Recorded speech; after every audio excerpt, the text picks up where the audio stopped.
Everyone, welcome to the new episode of science ज्ञान। आज इस वीडियो में हम क्लास 10th साइंस चैप्टर 1 की इंपॉर्टेंट क्वेश्चंस डिस्कस करेंगे।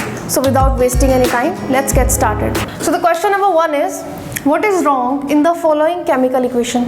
जो आपके सामने दी गई है केमिकल इक्वेशन, इसके अंदर क्या गलती है हमें ये बताना है। तो देखो, it is magnesium, oxygen and magnesium oxide certainly. तो हमें इसको करेक्ट भी करना है और बैलेंस भी करना है। तो यहाँ पे जो ऑक्सीजन है वो O है, नेसेंट ऑक्सीजन यहाँ यूज़ नहीं होती। It should be in O2 form which is called molecular form. So it should be in molecular form. अब इस रिएक्शन को मैं रीराइट करती हूँ, लेकिन अभी भी ये रिएक्शन या इक्वेशन नहीं बनी क्योंकि ये बैलेंस नहीं है। जब तक ये बैलेंस नहीं होगी तब तक हम इसको इक्वेशन नहीं कह सकते। अब ध्यान से देखिए, इधर 2 ऑक्सीजन है, उधर 1 ऑक्सीजन है, तो यहाँ पे हम 2 लगा देते हैं आगे। अब यहाँ पे राइट साइड में मैग्नीशियम 2 है, लेफ्ट साइड में 1 है, तो यहाँ पे हम 2 मैग्नीशियम लगा देते हैं। तो law of conservation of mass को फॉलो करती हैं ये। जितना आपका मास रिएक्टेंट के साइड में होता है उतना ही प्रोडक्ट के साइड में होना चाहिए। तो अब ये आपकी जो इक्वेशन बन के है, it is a balanced chemical equation and oxygen किस फॉर्म में रहेगी? मॉलिक्यूलर फॉर्म में। तो बढ़ते हैं अपने अगले क्वेश्चन की तरफ। So the question number 2 is how will you indicate the following effects in a chemical equation. नीचे कुछ आपको इफेक्ट्स दिए हुए हैं और इनको आप एक केमिकल इक्वेशन में कैसे रिप्रेजेंट करोगे। आपको पता है कि इनको आप एज इट इज तो लिख नहीं सकते क्योंकि केमिकल इक्वेशन जो होती है that is completely in symbolic form. So in that case सबसे पहले आता है a solution made in water. तो सबसे पहले आपको पता ही होना चाहिए कि जो सॉल्यूशन होता है उसको हम क्या बोलते हैं एग्जैक्टली, जो पानी में बना होता है, दैट इज कॉल्ड, फर्स्ट का आंसर देखिए, दैट इज कॉल्ड एक्वस। और इसको रिप्रेजेंट कैसे करेंगे? ब्रैकेट में आप AQ लिख सकते हैं, ठीक है। तो फर्स्ट वाले का आंसर ये हो जाएगा। सेकंड जो है that is exothermic reaction. Exothermic reaction वो होती है जिनमें हीट लिबरेट होती है। लिबरेट होना मतलब हीट निकल रही है, तो प्रोडक्ट के साइड में हीट या हीट एनर्जी ऐड होगी, ठीक है। तो देखो कैसे लिखोगे, प्रोडक्ट की साइड में आप लिखोगे प्लस हीट और प्लस हीट एनर्जी और you can write plus energy. कहाँ पे? इन प्रोडक्ट साइड।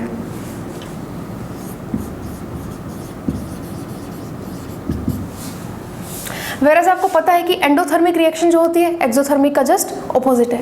एंडोथर्मिक रिएक्शन में क्या होता है एग्जैक्टली? हीट लिबरेट नहीं होती, हीट एब्जॉर्ब होती है, ठीक है। सो इन दैट केस हम क्या करेंगे, प्रोडक्ट साइड में जहाँ पे हमने प्लस लगाया वो माइनस कर देंगे।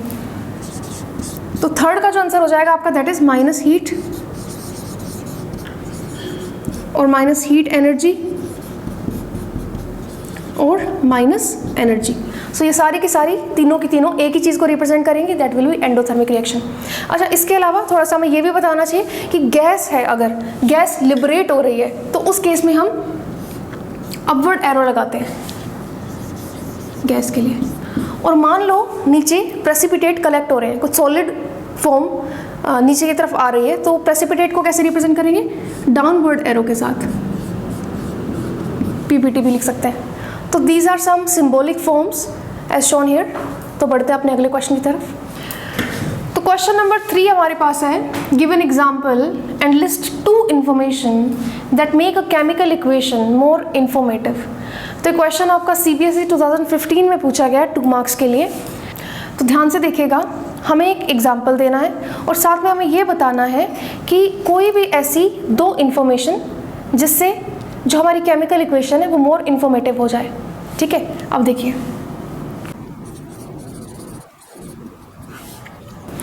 तो पहला एग्जाम्पल इसमें देखिए, 2H2 plus O2 to give out 2H2O। मैंने क्या किया, इसको पहले ही बैलेंस कर लिया है, ठीक है। आपको जो भी केमिकल इक्वेशन लेनी है उसको बैलेंस करना ही पड़ेगा। अब ये तो हो गया आपका एग्जाम्पल, ठीक है। केमिकल इक्वेशन है जिसमें वाटर की फॉर्मेशन हो रही है H2 और O2 के साथ, ठीक है। तो अगली बात क्या आती है, सबसे पहले हमें इसको इन्फॉर्मेटिव बनाना है। ये सिर्फ सिंबॉलिक फॉर्म के अंदर है, इन्फॉर्मेशन अभी हमें ये प्रॉपर प्रोवाइड नहीं कर रही, ठीक है। तो सबसे पहले आप कह सकते हो physical state to be mention,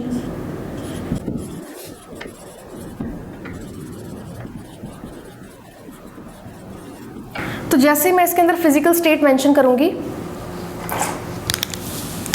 आपको पता है कि हाइड्रोजन क्या होती है, गैस है, ऑक्सीजन क्या है, ये भी गैस है, और जो बनता है वो क्या बनता है, वाटर, जो प्रोडक्ट बनता है that is water in liquid state.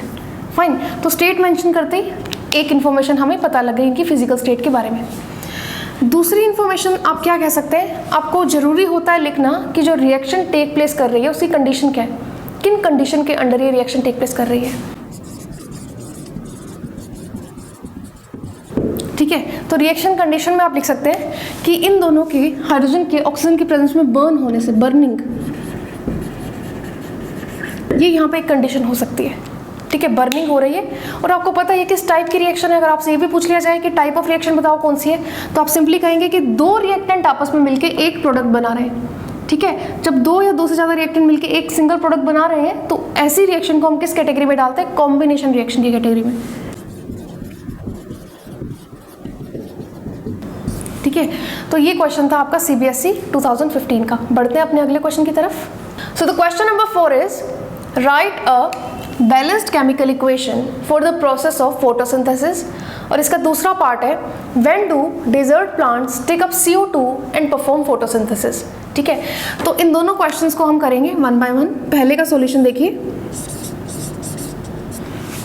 ध्यान दीजिए कि एक बैलेंस्ड केमिकल इक्वेशन लिखनी है हमें फोटोसिंथेसिस के लिए। फोटोसिंथेसिस में एग्जैक्टली क्या होता है, प्लांट्स कार्बन डाइऑक्साइड लेते हैं, वाटर लेते हैं, ठीक है, सनलाइट की प्रेजेंस में क्या बनाते हैं, ग्लूकोज C6H12O6 प्लस ऑक्सीजन। ठीक है, अब ये आपकी एक केमिकल रिएक्शन है। ठीक है, इक्वेशन नहीं कहेंगे क्योंकि इसके अंदर बैलेंसिंग नहीं की, इसके अंदर स्टेट मेंशन नहीं की। ठीक है, तो सबसे पहले इसकी बैलेंसिंग कर लेते हैं। आपको पता है राइट साइड में कितने कार्बन है, 6, तो हम लेफ्ट में भी 6 कार्बन लगा देते हैं। ठीक है, अब देखिए और फर्दर राइट साइड में 12 हाइड्रोजन है, यहाँ पे 2 है, तो इसके आगे हम 6 लगा देते हैं। 6 × 2 12 हाइड्रोजन यहाँ पे हो गए। अब हमारे पास ऑक्सीजन बचती है बैलेंस करने के लिए। अब देखिए ऑक्सीजन यहाँ पे कितनी है, 6 × 2 12 और प्लस 6 18 ऑक्सीजन है, यहाँ पे 18 ऑक्सीजन है आपके लेफ्ट साइड में। अब राइट साइड में देखें तो हमारे पास 6 ऑक्सीजन यहाँ पे प्लस 2 8 ही ऑक्सीजन है। ठीक है, तो 18 बनाने के लिए हमें क्या करना पड़ेगा, एग्जैक्टली तो हम क्या करेंगे, इसके आगे भी 6 लगा देते हैं। तो 6 × 2 कितना हो गया, 12 प्लस ये 6, तो ये भी 18 ऑक्सीजन हो गई यहाँ पे। ठीक है, तो ये हमारे पास अब एक बैलेंस्ड केमिकल इक्वेशन है, लेकिन इसमें भी एक कमी है। क्या, इसमें हमने स्टेट नहीं मेंशन करी, तो पहले स्टेट मेंशन कर लेते हैं साथ साथ। स्टेट अगर हम इसके अंदर मेंशन करें तो आपको पता है CO2 गैसियस फॉर्म के अंदर है, वाटर आपका लिक्विड फॉर्म के अंदर है, C6H12O6 ग्लूकोज बनेगा आपका सॉलिड फॉर्म के अंदर, और जो आपकी ऑक्सीजन होगी वो भी गैसियस फॉर्म के अंदर है। ठीक है, तो अब ये आपके पास बैलेंस्ड केमिकल इक्वेशन है और इस इक्वेशन के लिए आपको 1 नंबर मिल जाएगा। अब अगला पार्ट देखिए, सेकंड पार्ट देखिए, ज़रा ध्यान से समझिएगा।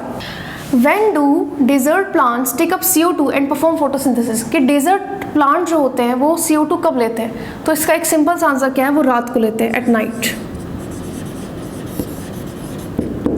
अब रात के टाइम पे क्या होता है, उनके जो स्टोमेटा होते हैं वो रात को ओपन होते हैं। अब जब ये रात को ओपन होते हैं तो ये कार्बन डाइऑक्साइड एब्जॉर्ब करते हैं रात को।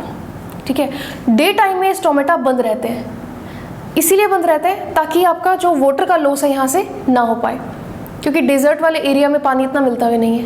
तो for that reason day time में जो आपका वाटर है उसका लॉस ना हो। ठीक है, और जो ये रात को इन्होंने CO2 स्टोर की है, ये दिन में फोटोसिंथेसिस के टाइम पे सनलाइट तो होगी, उस टाइम पे इस CO2 का ये यूज़ करेंगे।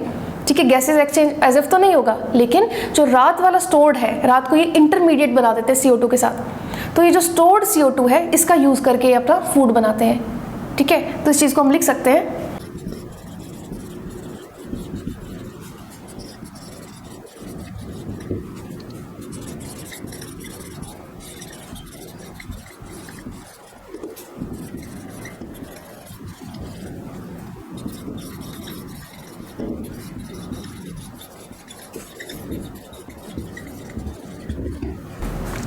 ठीक है, तो we can say that at night stomata are open to take up CO2 fine, and they make an intermediate. Now they use this intermediate in daytime to make food by photosynthesis. अब एक और question मैं इसके अंदर add करती हूँ अपनी तरफ से। क्वेश्चन ये कहता है कि जो ये आपकी फोटोसिंथेसिस रिएक्शन है, क्या ये रिएक्शन एंडोथर्मिक है या एक्सोथर्मिक है? अब आपको क्या लगता है इस बारे में, ये कमेंट करके मुझे बताएं। बढ़ते हैं अपने अगले क्वेश्चन की तरफ। तो the question number 5 is name the type of chemical reaction represented in the following equation. नीचे दी गई इक्वेशन के अंदर कौन सी रिएक्शन रिप्रेजेंट हो रही है? तो ये जो क्वेश्चन है आपका, ये CBSE 2015 में पूछा जा चुका है 3 मार्क्स के लिए। तो सबसे पहली जो केमिकल इक्वेशन आपको दी गई है that is CaO plus H2O to give out CaOH whole twice. ठीक है, तो हमें पता लग रहा है कि पहले क्या है, 2 रिएक्टेंट मिलके एक प्रोडक्ट दे रहे हैं, 2 सब्सटेंसेस कंबाइन करके एक न्यू सब्सटेंस दे रहे हैं सिंगल। ठीक है, तो it is called combination reaction. Calcium oxide plus water to give out calcium hydroxide. ठीक है, और जो सेकेंड रिएक्शन है आपकी that is barium chloride plus aluminium sulphate to give out barium sulphate plus AlCl3 aluminium chloride. तो ये जो आपकी रिएक्शन है इसमें आपको साफ साफ दिख रहा है कि पहले बेरियम के साथ क्लोरीन था, ठीक है, और एल्यूमिनियम के साथ सल्फेट था। अब इन्होंने अपने प्लेसेस चेंज कर लिए। ठीक है, अब बेरियम के साथ सल्फेट है और एल्यूमिनियम के साथ क्लोरीन है, क्लोराइड है। ठीक है, तो इस तरह की रिएक्शन जिसके अंदर क्या हो रहा है, डबल डिस्प्लेसमेंट यहाँ पे टेक प्लेस कर रही है, तो इसे क्या कहते हैं, डबल डिस्प्लेसमेंट रिएक्शन। तो सेकंड जो रिएक्शन आपकी that is double displacement reaction, जिसे आप प्रेसिपिटेशन रिएक्शन भी कहते हैं, क्योंकि यहाँ पे एक प्रेसिपिटेट बनता है। जैसे कि BaSO4 है, इसके साथ हम डाउनवर्ड एरो भी लगा सकते हैं। डाउनवर्ड एरो हमेशा बताती है कि प्रेसिपिटेट की फॉर्मेशन हो रही है, और कौन सा कलर है इसका, वाइट प्रेसिपिटेट। ठीक है, तो हम कह सकते हैं प्रेसिपिटेशन रिएक्शन भी है आपकी। अब बढ़ते हैं अपनी थर्ड रिएक्शन की तरफ। अब ये क्या कह रही है, FeSO4। ठीक है, FeSO4 में हमने क्या किया, हीट प्रोवाइड कर दी, तो Fe2O3, SO2 और SO3।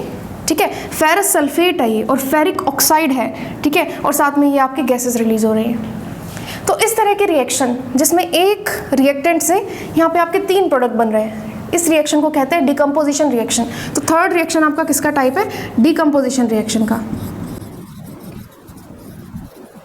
आप मुझे ये भी बता सकते हैं कौन से टाइप की डिकम्पोजिशन रिएक्शन है। आपको पता है डिकम्पोजिशन रिएक्शन 3 तरह की होती है, एक जो हीट से होती है, दूसरी जो इलेक्ट्रिसिटी के थ्रू होती है, और तीसरी जो लाइट के थ्रू होती है। ठीक है, तो यहाँ पे ये जो डिकम्पोजिशन रिएक्शन है आपकी, it is due to heat. Heat देने से ही हम डिकम्पोज कर पा रहे हैं, तो ये हीट के थ्रू हो रही है। तो आपको ये 3 रिएक्शंस लिखने से 3 मार्क्स मिल जाते हैं। CBSE 2015 का ये क्वेश्चन था। बढ़ते हैं अगले क्वेश्चन की तरफ। So the question number 6 is write the essential condition for the following reaction to take place. तो आपको बताना है कि कौन सी कंडीशन है इस रिएक्शन को होने के लिए, किस चीज़ की ज़रूरत है, कौन सी रिएक्शन कंडीशन है। ये क्वेश्चन भी आपका CBSE 2015 में पूछा जा चुका है, और हमें फिर इस रिएक्शन की एक एप्लीकेशन भी लिखनी है। इसका जो सेकंड पार्ट है उसमें हमें एक आपको यहाँ पे केमिकल इक्वेशन स्टार्ट कर रखी है और उसको हमें कंप्लीट करना है। ठीक है, तो सबसे पहले हम फर्स्ट पार्ट देखते हैं इसका। देखिए,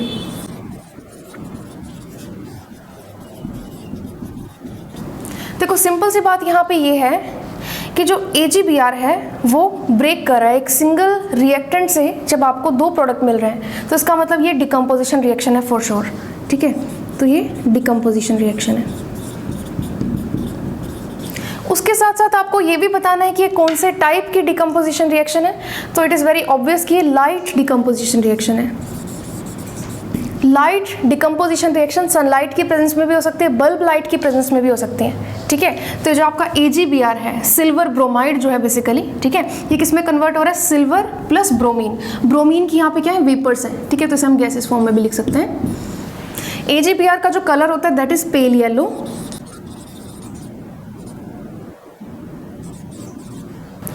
सिल्वर का जो कलर आता है that is greyish white.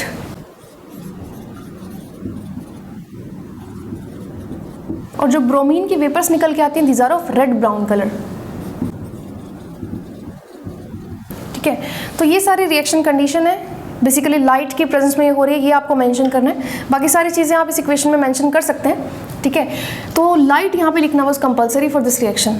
Another thing is that कि इसने एक और बात पूछी है, right one application of this reaction. इस रिएक्शन की आपको एप्लीकेशन बतानी है। तो जो AgBr है, जो ये डिकम्पोजिशन रिएक्शन हो रही है, ये ब्लैक एंड वाइट फोटोग्राफी के अंदर भी यूज होती है।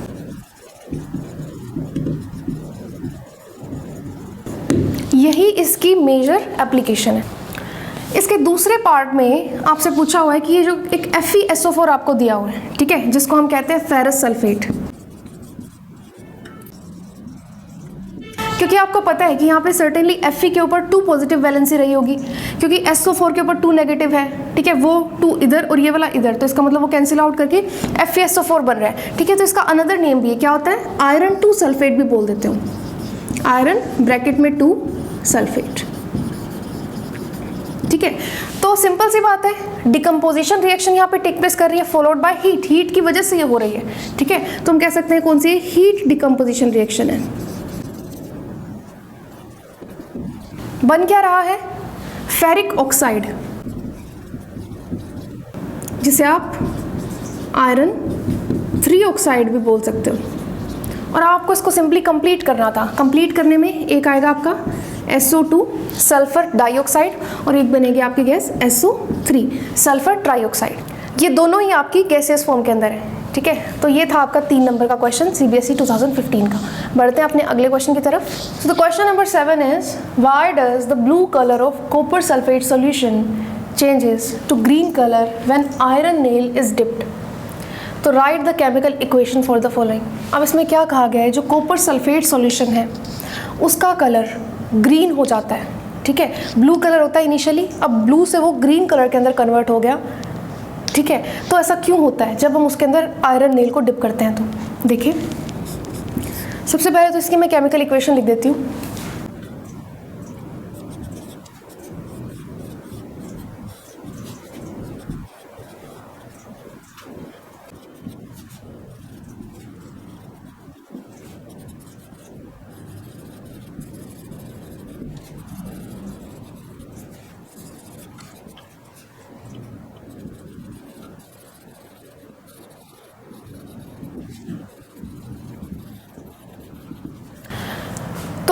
जो भी यहाँ पे सिचुएशन दी गई है उसकी मैंने आपके सामने एक केमिकल इक्वेशन लिखी है। केमिकल इक्वेशन क्या कहता है कि जब आयरन की नील को हम इस कॉपर सल्फेट सॉल्यूशन के अंदर डिप करेंगे, कॉपर सल्फेट का इनिशियल कलर ब्लू कलर था। कॉपर सल्फेट का इनिशियल कलर ब्लू था, ठीक है। और आयरन का जो कलर, आयरन नेल का, दैट इज ग्रे कलर। जैसे ही आप डिप करोगे कुछ टाइम बाद आप नोटिस करोगे कि जो सॉल्यूशन बना हुआ है, ठीक है, जो सॉल्यूशन है या जो एक्वस सॉल्यूशन है उसका कलर ग्रीन हो जाता है और जो नेल है उसके ऊपर कौन सा कलर आ जाता है, रेड ब्राउन कलर आ जाता है। तो बेसिकली क्या होता है, तो हम यहाँ पे देख सकते हैं कि जो आयरन है, सर्टेनली आयरन रिएक्टिविटी सीरीज में कॉपर से ऊपर आता है। तो क्या करता है, जो हाई रिएक्टिव मेटल्स होती है, हाईली रिएक्टिव मेटल्स होती हैं, वो क्या करती हैं, लो रिएक्टिविटी वाली मेटल्स के सॉल्यूशन में से उन्हें डिस्प्लेस कर देती हैं, ठीक है। तो आयरन क्या करता है, कॉपर सल्फेट के सॉल्यूशन में से कॉपर को डिस्प्लेस कर देता है, ठीक है। तो खुद क्या बन रहा है, FeSO4 का सॉल्यूशन बन रहा है, जो कि कैसा कलर आता है, ग्रीन कलर का आ जाता है। और जो आयरन इनिशियली ग्रे कलर का था उसके ऊपर अब कौन सा कलर आ गया, रेड ब्राउन कलर आ गया। So basically this reaction is taking place here. So the question number 8 is which gas is evolved when dilute hydrochloric acid reacts with zinc? Write the molecular formula of the gas. ठीक है, तो question में पूछा गया है कि जब zinc hydrochloric acid के साथ रिएक्ट करता है तो कौन सी गैस रिलीज होती है और उस गैस का मॉलिक्यूलर फॉर्मूला भी बताओ। तो मैं यहाँ पे केमिकल इक्वेशन इसके लिए लिखने जा रही हूँ, that is Zn plus 2HCl।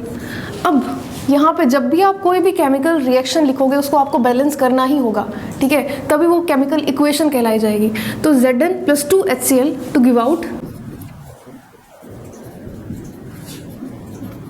ठीक है, Zn plus 2HCl to give out ZnCl2 plus H2। ये वाली रिएक्शन आपकी हो रही है। अब ध्यान से देखिए, जिंक क्या है, सॉलिड है, HCl हमेशा एक्वस स्टेट में, ठीक है, ZnCl2 एक्वस, और जो आपकी हाइड्रोजन निकल के आ रही है गैसियस स्टेट के अंदर है, ठीक है। ये आप एरो के साथ भी इसको बता सकते हैं। तो कौन सी गैस रिलीज हो रही है यहाँ पे हम बता सकते हैं, हाइड्रोजन गैस,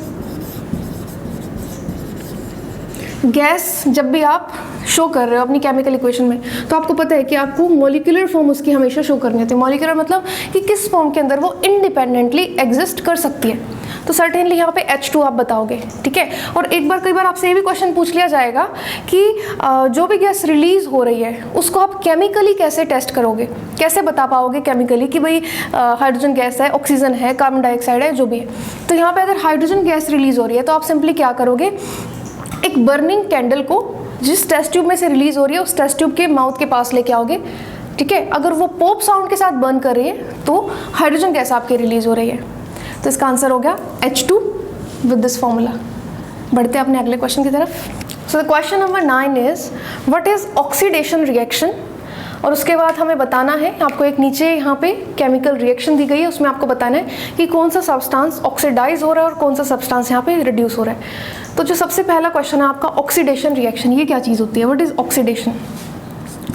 तो सिंपली मैं क्या कहूँगी, किसी भी सब्सटेंस में अगर ऑक्सीजन ऐड हो रही है तो उसे ऑक्सीडेशन कहते हैं। ऑक्सीडेशन को मैं 3 तरह से डिफाइन कर सकती हूँ। सबसे पहले हम कह सकते हैं सिंपली एडिशन ऑफ ऑक्सीजन।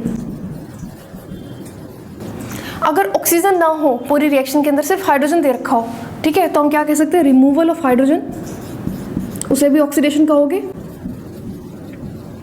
और उसके बाद भी एक और चीज़ आती है जिसे हम ऑक्सीडेशन कहते हैं, that is addition of non metallic element.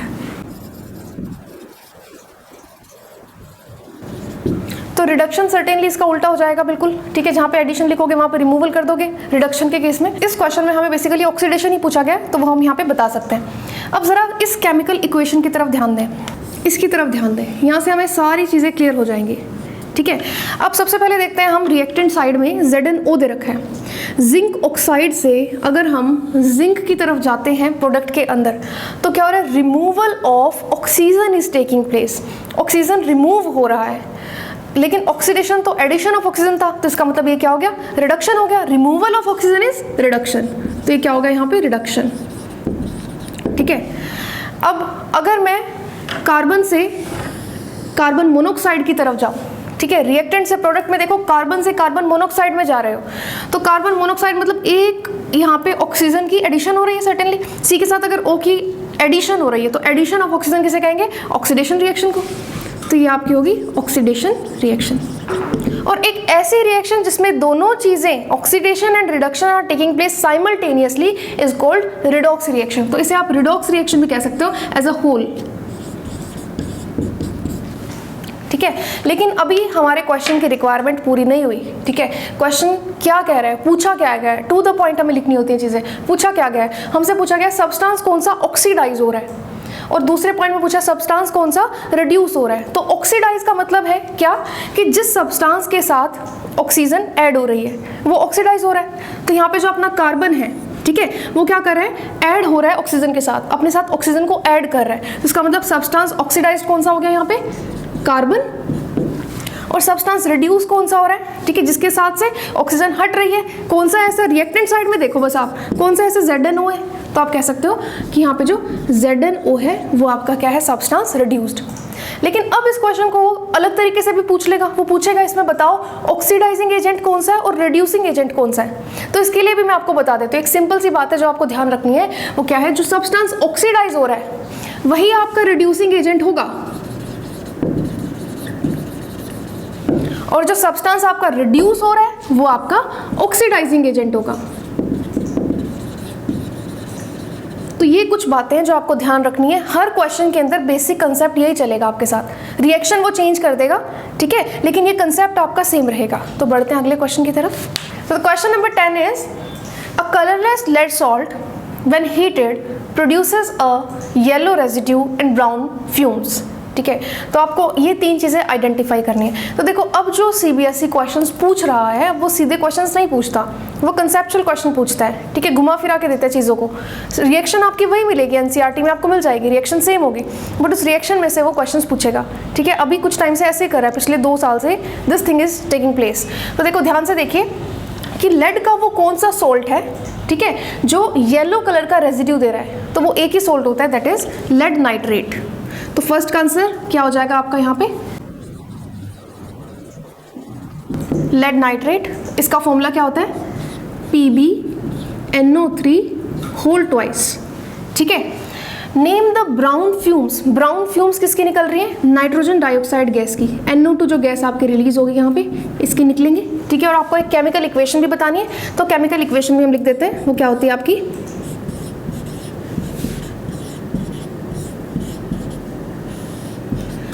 तो ये डिकम्पोज हो रहा है, तो heat decomposition is taking place. आपको यहाँ पे रिएक्शन के ऊपर मेंशन करना पड़ेगा, रिएक्शन कंडीशन जो भी एरो है उसके ऊपर you have to mention this, it is heat decomposition. Initially जो ये लेड आपका नाइट्रेट था, इसका कलर क्या था, कलरलेस इट वाज। अब जब ये ब्रेक होता है तो क्या बनता है, लेड ऑक्साइड, जो कि किस कलर का होता है, येलो कलर का। क्वेश्चन में दिया हुआ है ना कि produces a yellow residue, yellow residue भी पूछ सकता है, वो कौन सा है आपका यहाँ पे, लेड ऑक्साइड है। ठीक है, और कौन सी यहाँ पे गैसेस निकल रही हैं, जो कि यहाँ पे ब्राउन फ्यूम्स दे रही थी वो NO2 थी, और साथ में कौन सी निकलेगी, ऑक्सीजन। ये दोनों ही क्या है, गैसेस फॉर्म के अंदर है।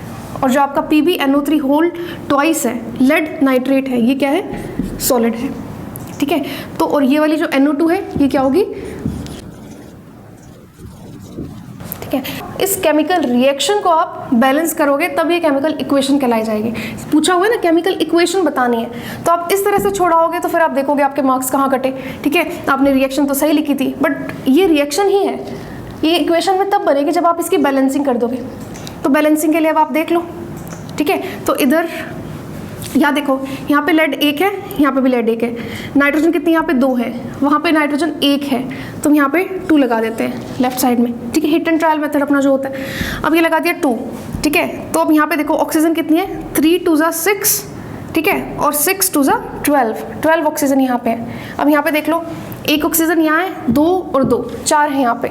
ठीक है, तो अब देखते हैं यहाँ पे और चीज़ देख सकते हैं, लेड यहाँ पे 2 है, यहाँ पे लेड 1 है, तो यहाँ पे भी आप 2 लगा दो। ठीक है, नाइट्रोजन यहाँ पे कितनी है, 2 2 4, तो यहाँ पे हमें 4 लगाना पड़ेगा। ऑक्सीजन को आप लास्ट में बैलेंस करो, क्योंकि ऑक्सीजन कई नंबर्स में यहाँ पे, तो उसको आप लास्ट में बैलेंस कर सकते हो, बाकी सारी चीज़ें बैलेंस होने के बाद। अब ज़रा आप अपनी ऑक्सीजन को देखो दोनों तरफ, क्योंकि हमारा लेड भी बैलेंस हो चुका है, नाइट्रोजन भी हो चुका है। अब देखो ऑक्सीजन कितनी है, 3 2 6 2 12, अब इधर भी 12 होनी चाहिए। 2 ऑक्सीजन ये रही, 4 2 8, 8 + 2 10, और 2 ऑक्सीजन ये रही, 10 + 2 12। तो इसका मतलब this is now a balanced chemical equation. इसके अंदर आपको रिएक्शन कंडीशन भी मेंशन है। ठीक है, कलर्स वगैरह भी हमने बता दिए, वो तो हमसे पूछे गए थे। तो ठीक है, और अगली बात क्या है, स्टेट्स यहाँ पे मेंशन करना भी जरूरी है। ये सॉलिड था, ठीक है, लेड ऑक्साइड भी आपका सॉलिड है, और बाकी दोनों आपकी गैसेस फॉर्म के अंदर है। सो बढ़ते हैं अपने अगले क्वेश्चन की तरफ। So the question number 11 is, a metal forms a salt XSO4. The salt XSO4 forms a clear solution in water which reacts with sodium hydroxide solution to form a blue precipitate Y. Metal X is used in making electrical wires and alloys like brass. तो इस question में कह रहा है कि एक metal है जो कि एक सॉल्ट बनाती है XSO4, तो सर्टेनली X यहाँ पे मेटल है, ठीक है, XSO4 सॉल्ट का नाम है। तो जो सॉल्ट है XSO4 वो वाटर के अंदर क्लियर सॉल्यूशन बनाता है। अब ये वाला जो सोल्ट है, जब ये सोडियम हाइड्रोक्साइड के साथ रिएक्ट करता है, सोडियम हाइड्रोक्साइड क्या हो गया, NaOH, इसके साथ जब ये रिएक्ट करेगा तो ब्लू प्रेसिपिटेट निकल के आएगा। उस ब्लू प्रेसिपिटेट को इसने Y नाम दे दिया। ठीक है, और जो मेटल X है उसका इसने यूज़ भी बताया हुआ था कि हम मेटल X को इजीली बता पाएँ कौन सी है, किस में यूज़ होती है, इलेक्ट्रिकल वायर्स में और अलॉयज में। तो यहाँ से हमें क्लियर पता लग रहा है कि जो मेटल है, जो और ब्लू कलर जो यहाँ पे प्रेसिपिटेट बना रही है, इससे क्लियर पता लगता है कि ये कौन सी मेटल हो सकती है, कॉपर हो सकती है। So first question is, what do you think metal X could be? तो certainly it could be copper with the symbol Cu. Okay, so write the chemical equation of the reaction given above. अब इसकी chemical अगर मेरे को equation लिखनी है तो मैं कैसे लिखूंगी? तो ऑब्वियसली जो मेटल है वो Cu हो गई, तो जो अपनी केमिकल इक्वेशन आएगी दैट इज,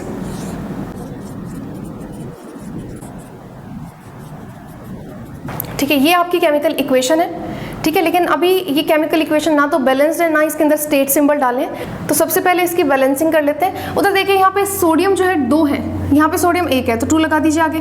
ठीक है, अब देखें ज़रा, कॉपर यहाँ पे 1 है लेफ्ट साइड में, तो राइट साइड में भी 1 है। ठीक है, अब हाइड्रोजन के नंबर देख लो, हाइड्रोजन यहाँ पे कितने हैं, 2 हैं, हाइड्रोजन यहाँ पे भी 2 हैं, ठीक है। अब ऑक्सीजन भी देख लो साथ में, ऑक्सीजन कितने हैं यहाँ पे 4 + 2, तो यहाँ पे कितनी है 2 + 4, तो इसका मतलब ये अब आपकी एक बैलेंस्ड केमिकल इक्वेशन है। बट अभी भी इसके अंदर स्टेट सिंबल मिसिंग है, तो स्टेट सिंबल में क्या हो जाएगा CuSO4, तो certainly it is aqueous solution, ठीक है। NaOH is also aqueous solution, CuOH whole twice, this is the precipitate form, this is blue color said ना कि जो बनेगा इसके अंदर क्या है precipitate Y बनेगा, ठीक है, ब्लू कलर का जो precipitate बनेगा सॉलिड, ठीक है। तो certainly it is a blue precipitate, ठीक है, ब्लू सॉलिड,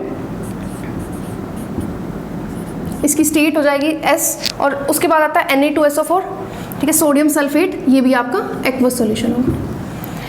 तो थर्ड क्वेश्चन में आपसे पूछा गया था ब्लू प्रेसिपिटेट क्या है, तो वाई जो प्रेसिपिटेट है that is CuOH whole twice, so that is it. So the question number 12 is what type of chemical reactions are represented by following equation. नीचे कुछ इक्वेशंस दी गई हैं, तो हम कौन सी ये रिएक्शंस हैं, उनके नाम क्या है वो आपको बताना है 1 by 1. तो सबसे पहले जो आप इक्वेशन यहाँ पे देख पा रहे हैं that is A + BC to give out AC + B. तो यहाँ पे क्या हो रहा है, जो BC का सोल्ट है उसमें से B यहाँ पे डिस्प्लेस हो रहा है, B की जगह A आ रहा है, ठीक है, AC + B. तो ये कौन सी रिएक्शन होगी, डिस्प्लेसमेंट रिएक्शन, ठीक है। सेकेंड इक्वेशन की तरफ अगर हम बढ़े तो क्या हो रहा है A + B to give out C. दो रिएक्टेंट मिलकर जब एक सिंगल प्रोडक्ट दे तो उसे कहते हैं कॉम्बिनेशन रिएक्शन. तो this is an example of, और it is a type of combination reaction. Moving on to third one, X to give out Y + Z. अब X यहाँ पे टूट के Y + Z दो प्रोडक्ट दे रहा है, तो इसका मतलब कौन सी रिएक्शन होगी, simply it is decomposition reaction. Fourth part देखिए, PQ + RS to give out PS + RQ. क्या हो रहा है कि दोनों मेटल्स जो है अपने अपने सॉल्ट से डिस्प्लेस कर रही हैं एक दूसरे को, ठीक है. तो यहाँ पे P जो है वो किसके साथ जा रहा है, S के साथ जा रहा है, और Q जो है वो R के साथ जा रहा है, ठीक है, देख सकते हैं आप प्रोडक्ट के अंदर. तो इस तरह की जो डिस्प्लेसमेंट रिएक्शन है वो क्या है, डबल डिस्प्लेसमेंट रिएक्शन है. और लास्ट रिएक्शन भी आप देख सकते हैं, क्या हो रहा है A2O3 2B के साथ कंबाइन कर रहे हैं, तो B2O3 और 2A हो रहा है, ठीक है. तो सिंपली क्या हो रहा है कि एक सोल्ट में से, ठीक है, एक मेटल दूसरी मेटल से अपने आप को रिप्लेस कर रही है. तो यहाँ पे सर्टेनली क्या हो गया, A की जगह B आ गया, तो it is a simply displacement reaction. Double नहीं है क्योंकि यहाँ पे दो मेटल सोल्ट नहीं दे रखे, एक सिंगल मेटल सोल्ट है, दैट्स व्हाई. तो बढ़ते हैं अपने अगले क्वेश्चन की तरफ. So the question number 13 is which of the following is a combination reaction and which one is displacement reaction. तो यहाँ पे आपको दो रिएक्शंस दी गई, इनमें से आपको बताना है कौन सी डिस्प्लेसमेंट है और कौन सी कॉम्बिनेशन है, ठीक है. तो सबसे पहले जो हम रिएक्शन देख रहे हैं यहाँ पे क्या है, क्लोरीन है, पोटेशियम आयोडाइड के साथ रिएक्ट कर रहा है, ठीक है. पोटेशियम क्लोराइड आपका निकल रहा है और साथ में आयोडीन रिलीज हो रही है. तो क्या हो रहा है एग्जैक्टली, पोटेशियम आयोडाइड के सोल्ट में से क्लोरीन जो है आयोडीन को रिप्लेस कर रही है, खुद उसकी जगह पे आ रही है, ठीक है. तो ये जो रिएक्शन है ये आपकी डिस्प्लेसमेंट रिएक्शन है. अब जो दूसरी वाली आपको रिएक्शन दी हुई है that is K fine + Cl2 to give out 2KCl. तो जो ये वाली रिएक्शन है इसमें क्या है, दो रिएक्टेंट मिलके एक सिंगल प्रोडक्ट दे रहे हैं, इस तरह की रिएक्शन को हम कॉम्बिनेशन रिएक्शन कहते हैं. So it is an example of combination reaction.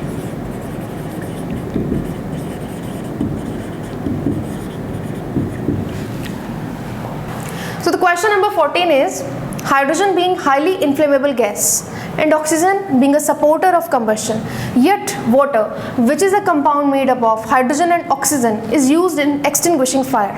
इसका मतलब ये है कि जो हाइड्रोजन होती है गैस वो हाईली इन्फ्लेमेबल गैस है, can easily B set on fire, ठीक है. और जो ऑक्सीजन है वो तो आपको पता है बिना ऑक्सीजन के कंबशन पॉसिबल ही नहीं है. जितनी भी जलने वाली रिएक्शन जो भी होएगा वो सारा ऑक्सीजन की प्रेजेंस में होगा सर्टेनली, ठीक है. लेकिन उन दोनों के कॉम्बिनेशन से जब वाटर बनता है which is a compound made up of hydrogen and oxygen, it is used in extinguishing fire. Fire को बुझाने का काम करता है, ठीक है. दोनों ही क्या है, आग को बढ़ावा दे रही है, और जो वाटर बन के आया है वो कैसा है, फायर को बुझाने का काम कर रहा है. तो ऐसा क्यों हो रहा है, ये 1 नंबर का क्वेश्चन पूछा गया था आपका CBSE के अंदर, ठीक है. तो इसका आंसर देखिए क्या होता है भाई. अब आपको पता है वाटर जो है कैसे बना है, हाइड्रोजन और ऑक्सीजन के मिक्सचर से, ऑब्वियसली इन दोनों को मिला के, ठीक है, इन दोनों की केमिकल रिएक्शन करवा के, exact word if I use, chemical reaction से, किसकी, हाइड्रोजन की और ऑक्सीजन की, ठीक है. इससे बनता है आपका वाटर, ठीक है. तो जब एक केमिकल रिएक्शन टेक प्लेस करती है, ठीक है, और ये कंपाउंड आपका बन रहा है, तो हमें कंपाउंड की प्रॉपर्टी के बारे में पता है कि कंपाउंड जो होता है जब वो बनता है, ठीक है, उसकी प्रॉपर्टीज़ उसके कंस्टिट्यूटिंग एलिमेंट्स की प्रॉपर्टीज से एंटायरली डिफरेंट होती है। तो ये एक कंपाउंड बना है वाटर, किसका बना हुआ है? हाइड्रोजन और ऑक्सीजन के कॉम्बिनेशन से, ठीक है। तो हम कह सकते हैं, यहाँ पे मैं लिख सकती हूँ ये बात,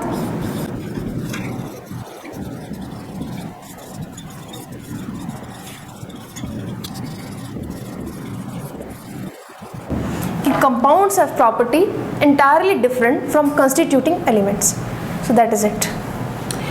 So the question number 15 is, you might have noted that copper powder is heated in china dish and the surface of copper powder becomes coated with a black color substance, ठीक है। तो ये CBSE 2011 में पूछा हुआ question है। इसके 3 parts है। पहला पार्ट पूछता है कि जो ब्लैक कलर बनता है आपका, कि ये कैसे बना, दूसरा ये क्या सब्सटेंस है, और तीसरा इस केमिकल रिएक्शन जो भी दी गई है उसके लिए आपको क्या लिखनी है? केमिकल इक्वेशन लिखनी है, ठीक है। तो ध्यान से देखिए कि कॉपर पाउडर को चाइना डिश में रखा, उसको हीट किया गया, तो कॉपर पाउडर के ऊपर ब्लैक कलर की कोटिंग आ जाती है। तो एग्जैक्टली क्या हो रहा है? तो सिंपल सी बात है, आपको साफ साफ दिख रही है, कॉपर को ऑक्सीजन की प्रेजेंस में बर्न किया होगा। इसका मतलब क्या हो रहा है? Oxidation of copper is taking place. तो यहाँ पे हम फर्स्ट क्वेश्चन का आंसर दे सकते हैं, ऑक्सीडेशन ऑफ कॉपर, ठीक है। आप लिख सकते हो copper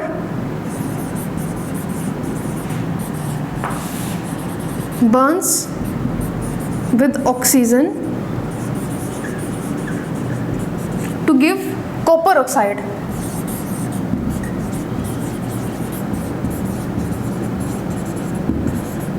And this copper oxide is black colored substance.